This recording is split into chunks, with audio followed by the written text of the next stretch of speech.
फट' viral खालामदों आं बिनि सोमोन्दै आं लोगोफोर नोंथांमोनखौ आंनि चेनेलाव बरायग्रोनानै लानाय जाबाय।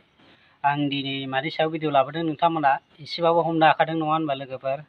माने दाखालि साननैसो सिगां माने हाग्रामा सारजों माने सासे बर' आइजोखौ माने एडिट खालामनानै ससियेल मिडियायाव भाइरेल खालामदोंमोन आरोना लोगोफोर। बिनिनो आइजोआ माने क्लियारिफिकेसन होफिनबाय लोगोफोर। नंखायना नोंगौ नोंथांमोना जोबजासिम नाय होमबानो बुजिगोन आरोना लोगोफोर।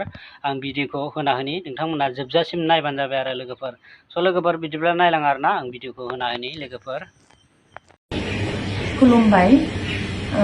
गिबि गिबियावनो आं बयनिसिमबो आंनि अननाय आरो सिबिनायखौ जासिहरनाय थाबाय।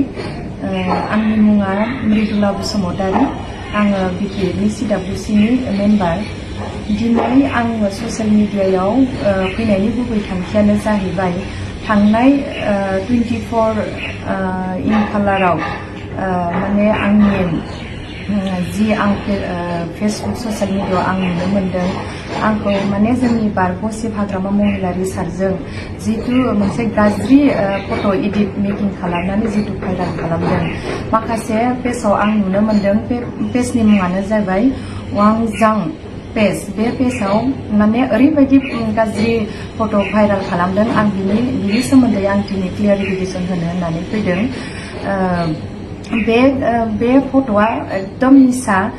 नोंथांमोना बे फट'नि सायाव जेबो साननांगौ गैया। नोंगौ सारा जोंनि न'आव फैदोंमोन।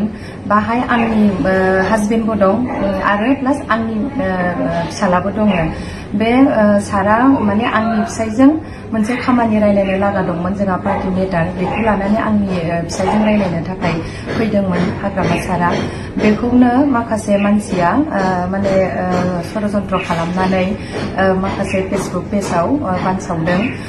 जेब्ला सारा जोंनि न'आव जोङो न' सिङाव जोङो आंनि बोराइ आरो सारजों साथामजों जेब्ला जों सावरायबाय थायो खोथा, जों माखासे पार्टिनि खोथा, जों माखासे खोथा रायलायबाय थानायाव गामिनि सानैसो हिनजावफोरा फैदों। बिथांमोना मा उद्देश्य लानानै फैदोंमोन आं बेखौ बुंनो हाया। खिन्थु जेब्ला बिसोरो जोंखौ गाबज्रिहरो होमबा जों आंनि फिसालाजों आंजों थांनानै आं दरजाखौ खेवहैयो। खेवनानै जेब्ला आं बिसोरखौ नुनो मोनो, बिसोर साब्रै साबासो हिनजावफोर बिसोर ज' दंमोन।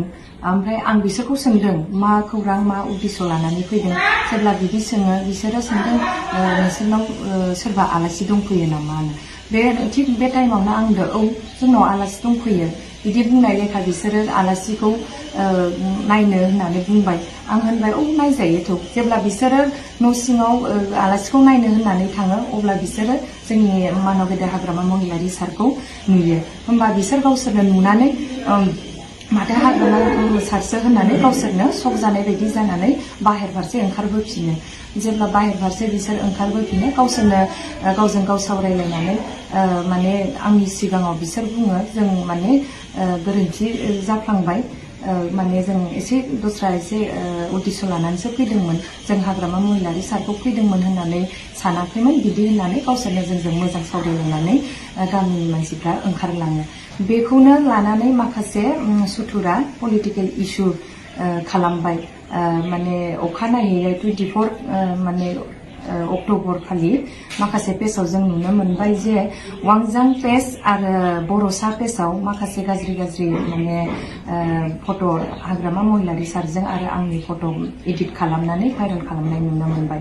बेबायदि जुदि हाबाखौ जुदि जोंनि बर' समाजाव बेबायदि मावोबा माखासे माने गाज्रि हुदाया बांनायनि सायाव बांलांगोन। बेखायनो गावजों गाव बेबायदि खामानि मावनायखौ नोंथांमोना बन्द' खालामनांगौ। आरो बे माखासे फेसबुक पेजाव बेबायदि गाज्रि फट' भाइरेल खालामनायफोरखौ नोंथांमोना जुदि बन्द' खालामा आं बेनि सायाव थाबैनो आं एक्सन लानाय जागोन। बेखायनो आं नोंथांमोनखौ अननानै आं रिकुवेस्ट खालामदों जोंनि बेबायदि हाग्रामा महिलारि सारजों आरो आंनि फट' एडिट खालामनायखौ थाबैनो नोंथांमोना शेयार खालामनायखौ बन्द' खालामनांगौ। आं गुरैयै अननानै नोंथांमोननिसिम खावलायनाय जाबाय। आरो BTCनि गासैबो रायजो राजानि सायावबो आं गुरैयै रिकुवेस्ट खालामो नोंथांमोना जेबो गोनो गोथो साननाङा। हाग्रामा महिलारि सारा सासे बर' हारिनि संग्राम खालामनानै फैनाय, हारिनि सेक्रिफाइस खालामना फैनाय सासे सुबुं बियो। दिनै बेखौ बेबायदि गाज्रि फट' इडिट खालामनानै भाइरेल खालामनाया बिराद लाजिनांथाव खोथा आरो आंखौबो सासे हिनजाव माहारि हिसाबै आंखौ बेबायदि फानसावनाया बिराद गाज्रि जादों।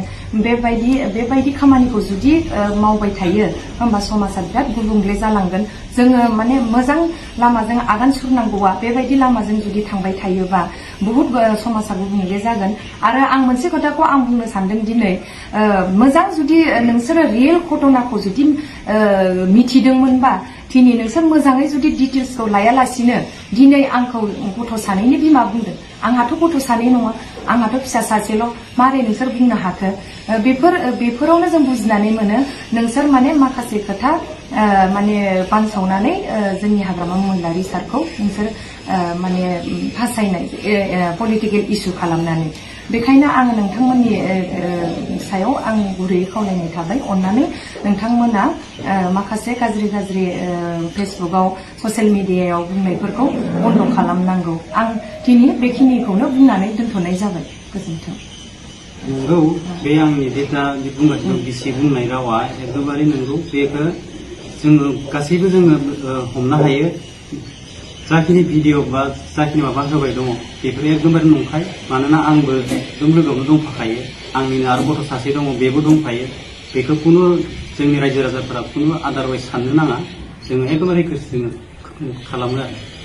अननानै आङो गासै रायजो राजाफोरखौ खावलायो जे नोंथांमोना बेबायदि पस्ट होनाय गाज्रि बानसावनाय बेफोरखौ बन्द' खालामनांगौ। मानोना गुबुननि न'खराव बेबायदि अर सुनो नाङा। एकदम नंथारै खोथाफोरखौ होनलाबायनानै जे जानला मोनला बखिलाबायनानै बुंनायखौ बन्द' खालामनांगौ। अननानै आं गासै रायजो राजाफोरखौ आङो एकदमबारे आंनि आत्मानिफ्राय आङो बुङो जे नोंथांमोना बेबायदि खालामनो नाङा। जोंहा न'खर दङ, गथ' गथाय दङ। बेनिखायनो गासै रायजो राजाफोरखौ आङो गले गले खावलायनानै आंबो बेखिनियावनो फोजोबनाय जाबाय।